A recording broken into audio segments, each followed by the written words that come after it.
धनंजय मुंडे यांच्या राजीनाम्यावरती काँग्रेसच्या माजी आमदार यशोमती ठाकूर यांनी सुद्धा प्रतिक्रिया दिलेली आहे। निर्लज्जपणाचा कळस असल्याची प्रतिक्रिया त्यांनी दिलेली आहे। धनंजय मुंडे यांचा राजीनामा घेण्यासाठी सरकारने खूप उशीर केला असं देखील त्या म्हणाल्या। हे जे जुमले जे फेकतात ना सत्ताधारी, या सगळ्या गोष्टींचा आश्चर्यच आहे।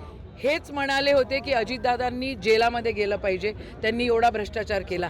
आज ते 70,000 कोटीचा भ्रष्टाचार उघडकीस आणणारी मंडळी आज त्यांच्या सोबत त्या ठिकाणी सरकारमध्ये आहेत।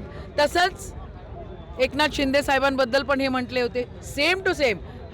या व्यक्तींनी धनंजय मुंडेंना शपथ देण्याचं कामच नव्हतं, कारण हा सगळा गोंधळ हा शपथविधीच्या आधी त्या ठिकाणी उघडकीस आलेला होता। आज संतोष देशमुखांची ज्या प्रकारे निर्गुण हत्या या लोकांनी केली आणि फोटो व्हायरल झाले, विरोधी पक्षांनी त्या ठिकाणी दबाव टाकला आणि निर्लज्जपणाची कळस या लेखांनी गाठल्यानंतर आज राजीनामा देत आहेत।